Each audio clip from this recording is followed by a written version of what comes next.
Very good morning to all, very good afternoon, very good evening, and very good night. In this lecture, we will discuss conservation of momentum. In last lecture, we have discussed that the Newton's third law of motion. पहा, Newton's third law of motion मध्ये आपण पाहिलं ही body number 1 असेल, ही body number 2 असेल. जेव्हा या दोन body contact मध्ये येतील तेव्हा पहिली बॉडी दुसऱ्या बॉडीवर फोर्स एक्झर्ट करेल आणि दुसरी बॉडी पहिल्या बॉडीवर फोर्स एक्झर्ट करेल. हे आपण पाहिलं Newton's third law of motion मध्ये.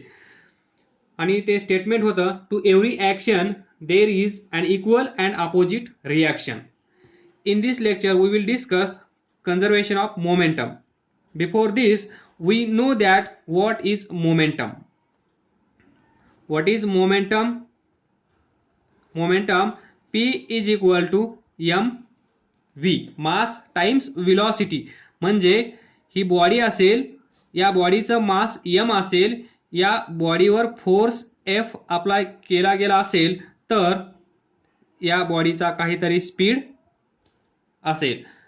म्हणजेच product of mass of body and it's velocity or speed is momentum. Then what is conservation of momentum? It is very similar to law of conservation of energy. Neither created nor destroyed. It can be transferred from one place to another place. This is conservation of energy. Very similar to this, we have conservation of momentum. तर पहा, see here, in second law of motion we have studied that moving bodies possess momentum, this, and which is equal to mass of this body and velocity of this body. This is P is equal to mass into velocity. Now take one example to understand the meaning of term conservation of momentum. पहा, ही एक car असेल, this is car.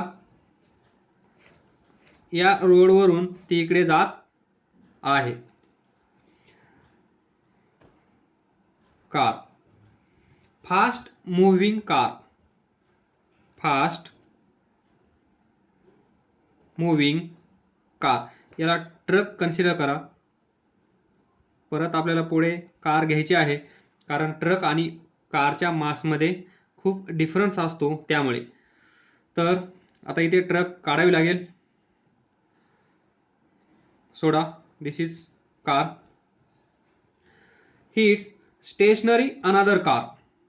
याच्या पुढे आता आपण काय करू, मासमध्ये difference दाखवायचा आहे तर छोटीशी कार घेऊ. दिस इज छोटीशी कार. ही कार पण इकडेच जात होती पण आता सध्या ती थांबलेली आहे असं आपण कन्सिडर करूया. This car is at rest. v is equal to 0. This fast moving car hits this stationary car, due to which the car also starts moving. त्यामुळे काय होईल, ही कार येईल, या कारला पुश करेल तर ही कार पण मोशन मध्ये येईल. In motion this car. आलं लक्षात? देन ही जी सिच्युएशन आहे याला आपण म्हणतो कोलिजन. ही कार आणि ही कार जेव्हा एकमेकांना येऊन भिडतात त्यावेळेस त्याला आपण ॲक्सिडेंट म्हणतो, पण आपण फिजिक्समध्ये त्याला ॲक्सिडेंट म्हणणार नाही, त्याला आपण म्हणणार कोलिजन. देन ऑब्झर्वेशन पहा, काय होईल, ही कार स्टेशनरी होती, ही कार मोशनमध्ये आली, म्हणजे v is not equal to 0 here. पहा, या कारचा काहीतरी स्पीड असेल v.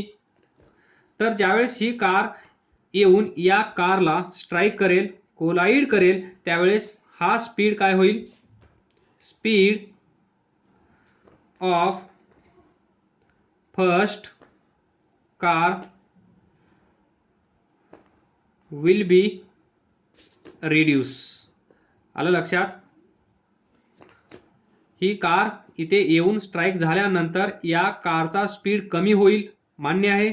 सर्वांना मान्य आहे? इमॅजिन होत आहे? हे सर्वांनी पाहिलं पण आहे. तर speed of first car will be reduce. But त्याच वेळेस काय होतं पहा. बट व्हेलॉसिटी ऑफ स्पीड और velocity of car second will increase. आलं लक्षात? या कारचा स्पीड वाढेल. Due to this momentum of truck decreases. तर पहा, या कारचं मोमेंटम काय असेल? P1 M1 V1.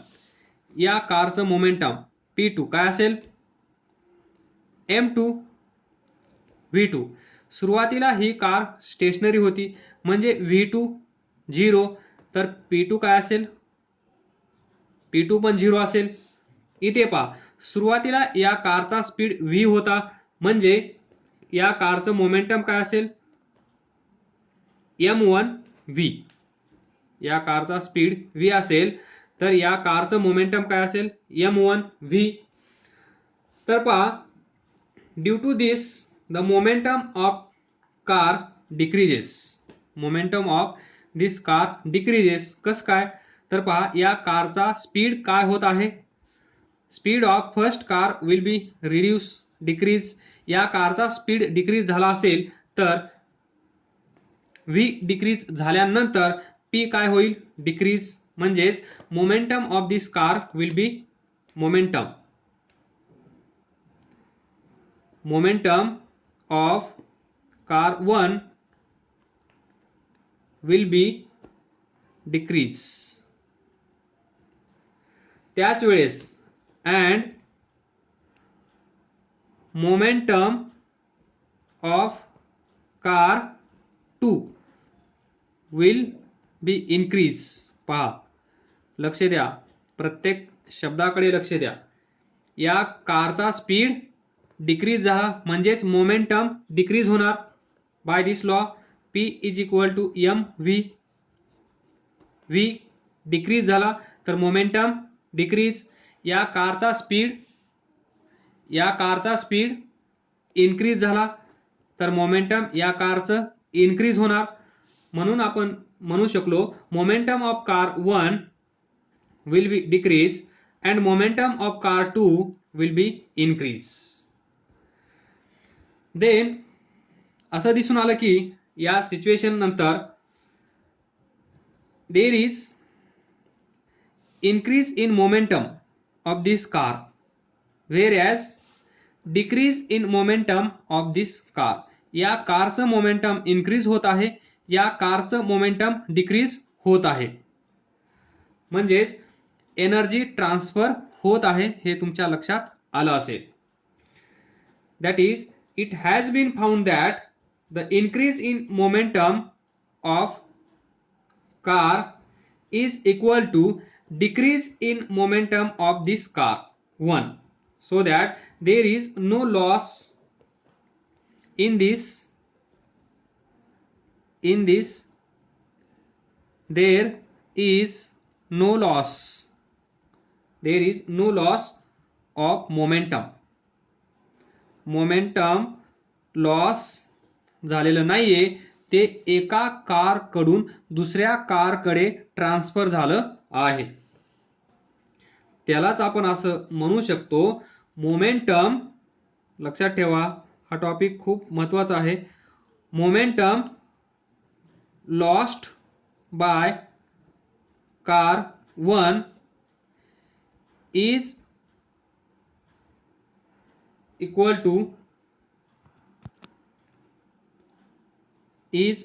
To momentum gain by car 2. म्हणजेच momentum lost by this car. या कारने मोमेंटम लॉस्ट केला आहे बिकॉज स्पीड डिक्रीज झाला आहे. त्याच वेळेस इथं डिक्रीज झालेलं मोमेंटम या कारला भेटला आहे म्हणून ही कार मोशनमध्ये आली आहे.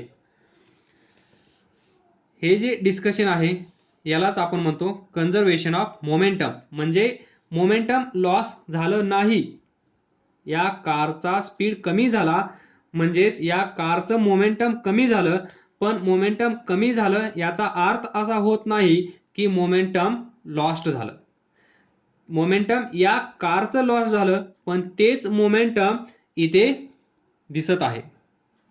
म्हणजेच मोमेंटमचं ट्रान्सफर या कारपासून या कारकडे झालं आहे. जसं लॉ ऑफ एनर्जी कन्झर्वेशनमध्ये एनर्जी ट्रान्सफर होते त्याप्रमाणे. म्हणजेच according to law of conservation of momentum we can write when two bodies act upon one another their momentum total remains constant. ते चेंज होत नाही. आणि कॉन्स्टंट राहत असेल दॅट इज त्यालाच आपण म्हणतो फिजिक्समध्ये conserve. Momentum get conserve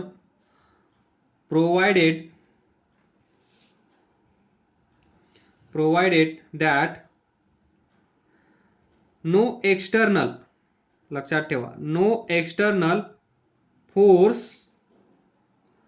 are acting on them. या कारमध्ये पहा, या कारवर कुठल्या प्रकारचा एक्सटर्नल फोर्स अप्लाय होत आहे का? नाही. ते म्हणजे no external force are acting on them. This is law of conservation of momentum. The law of conservation of momentum means whenever one body gains momentum,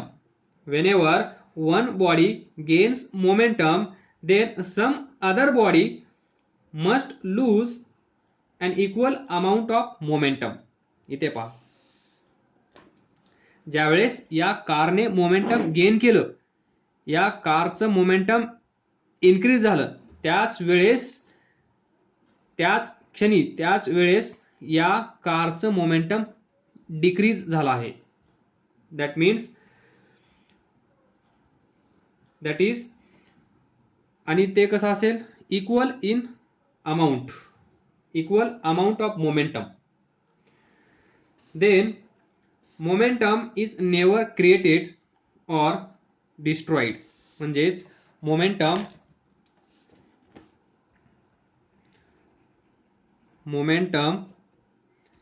is never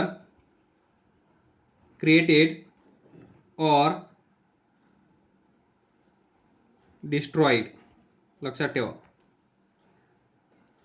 create करू शकत नाही, त्याला डिस्ट्रॉय करू शकत नाही, ते इथून इथे ट्रान्सफर होऊ शकतं. तर आता हा लॉ आपण प्रूव्ह करूया. कन्सिडर करा ट्रक. This is truck.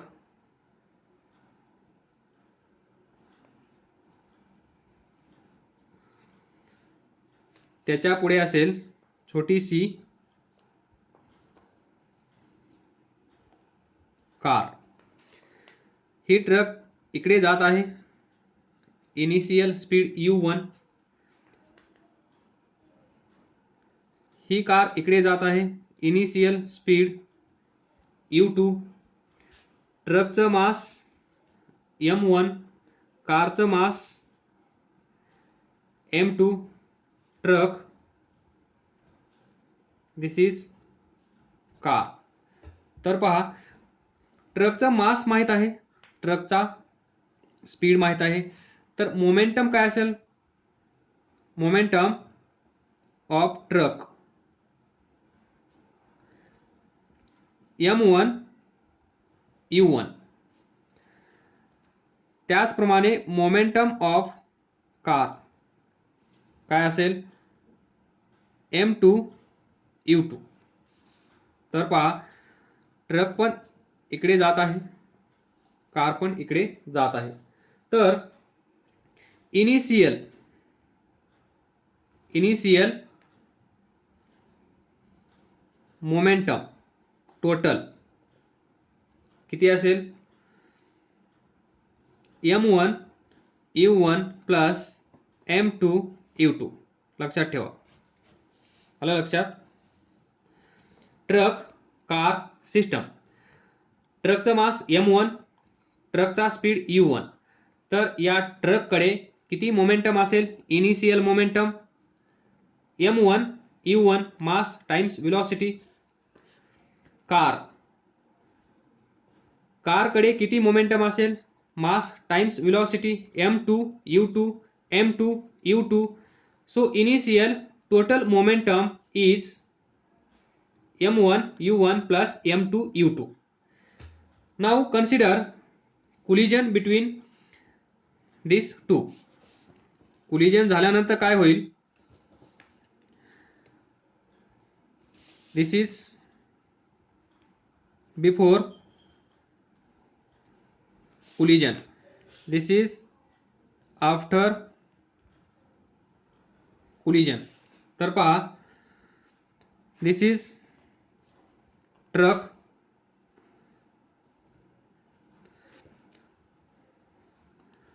याचा स्पीड आपल्याला माहित आहे. ज्यावेळेस कोलिजन होईल त्यावेळेस स्पीडमध्ये फरक पडेल, स्पीडमध्ये चेंज होईल. तर आपण आता इथे कन्सिडर करूया या ट्रकचा स्पीड असेल v1. त्यानंतर ही कार आहे,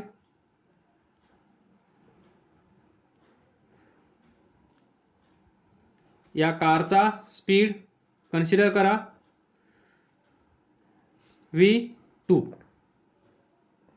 v1 ट्रकचा स्पीड, v2 कारचा स्पीड आफ्टर कोलिजन झाल्यानंतर या दोघांमध्ये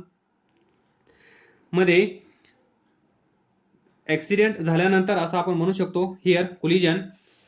तर या ट्रकचा स्पीड झाला आहे v1, कारचा स्पीड झाला आहे v2.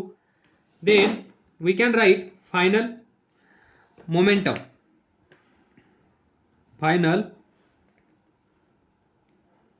Momentum P for truck किती असेल mass m1 mass m2.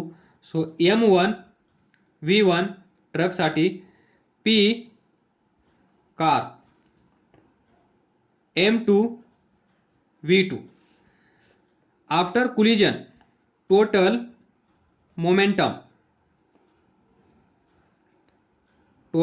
Momentum किती असेल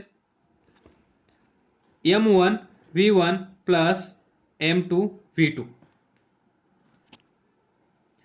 bye law of conservation of momentum. आपण असं लिहू शकतो initial total momentum is equal to final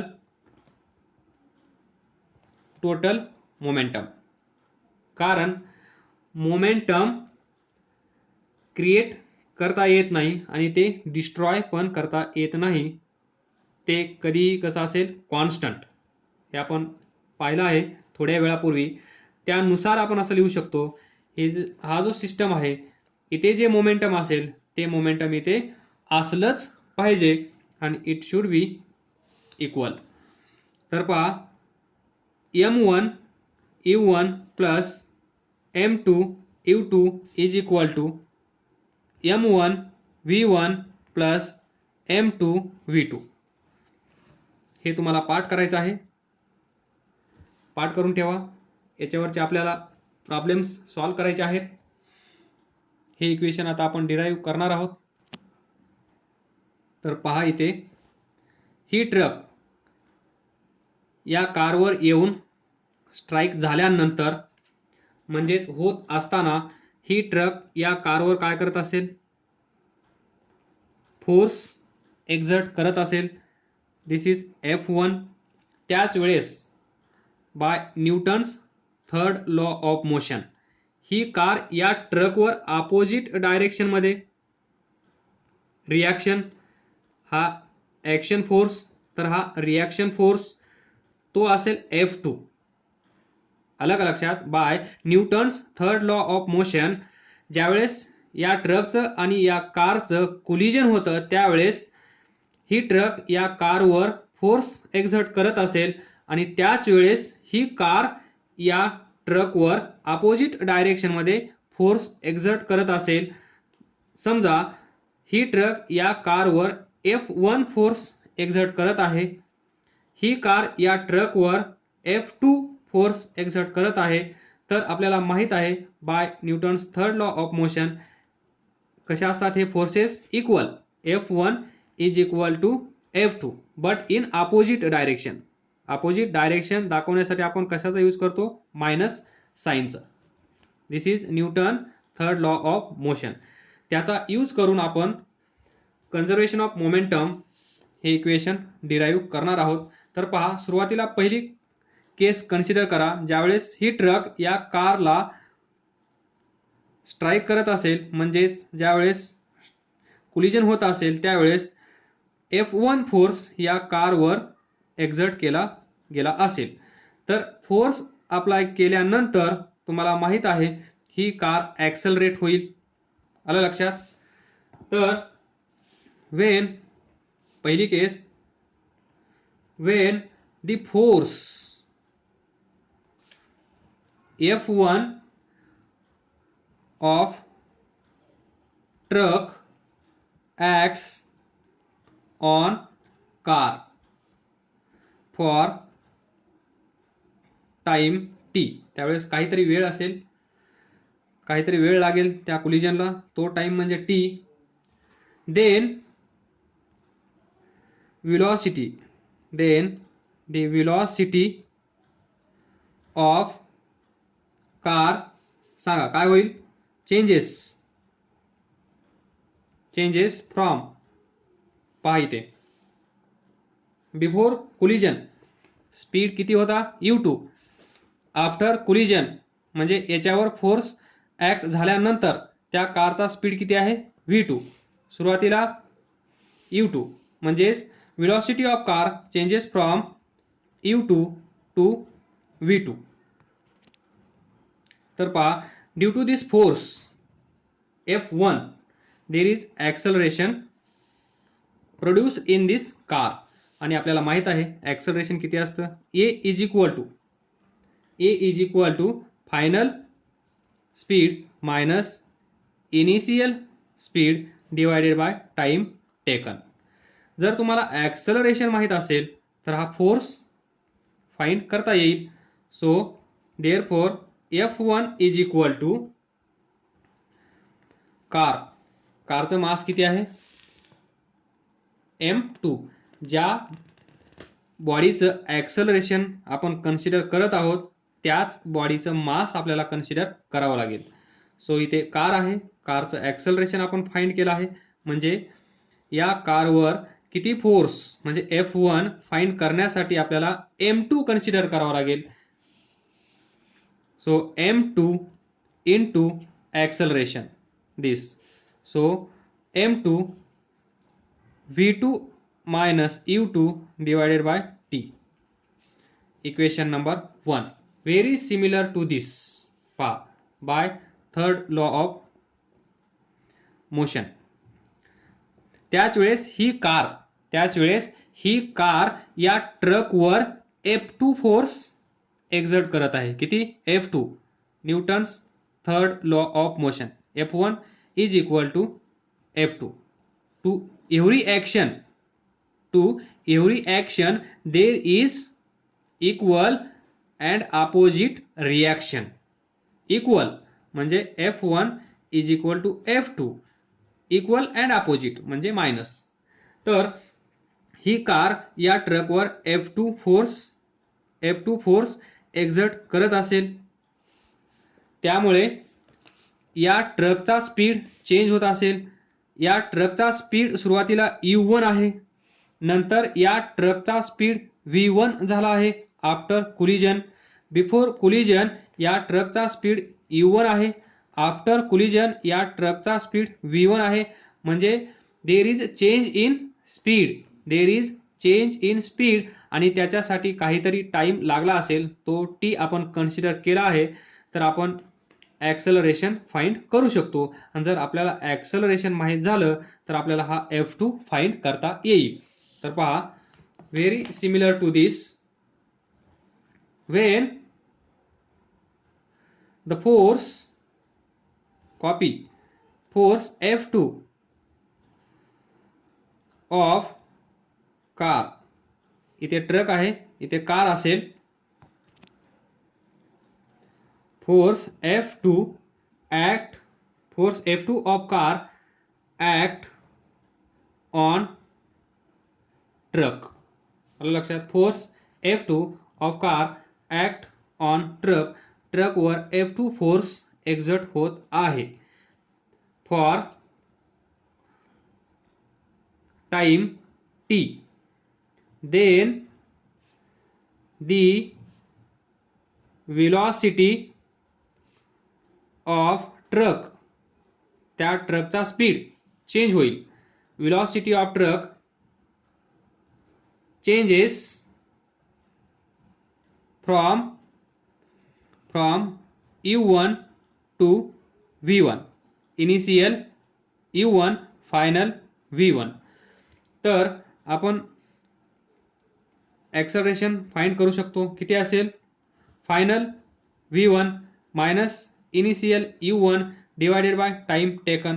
जर तुम्हाला ॲक्सलरेशन माहित असेल तर हा फोर्स फाइंड करता येईल. Force F2 of car act on truck. So F2 is equal to ma, तुम्हाला माहित आहे. इथे ma म्हणजे this v1 minus u1 divided by t. पहा, F is equal to ma, Newton second law. Mass इथे कोणतं घ्यावं लागेल? मास ऑफ ज्याचं ॲक्सलरेशन आपण फाइंड केलं आहे त्याचं, m1. इथे असेल m1. This is equation number 2. Now we know that by third law of motion, F1 should be equal to F2 but in opposite direction.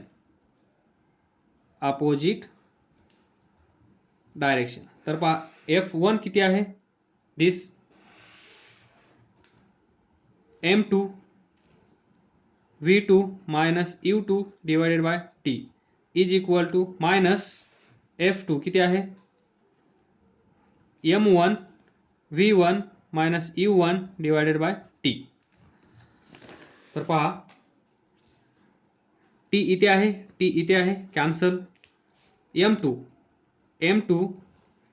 v2 minus u2 is equal to minus m1 v1 u1.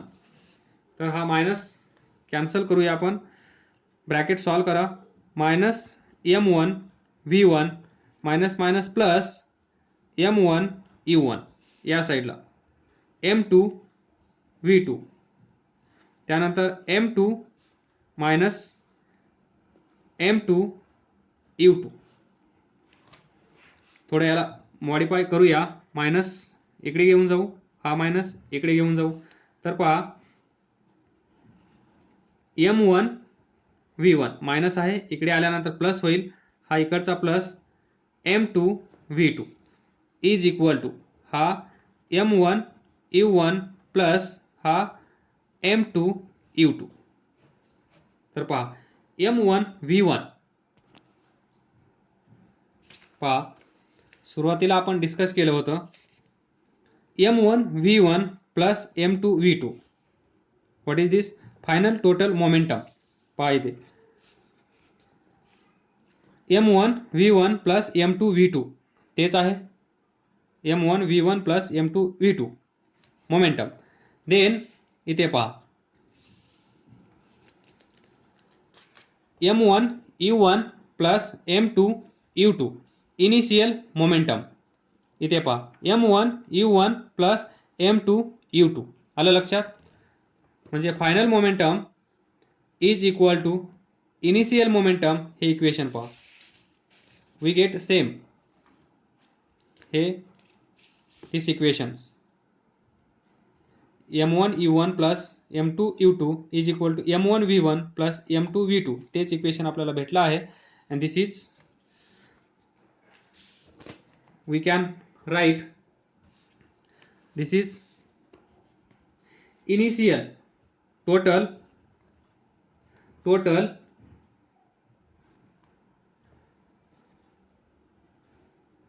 momentum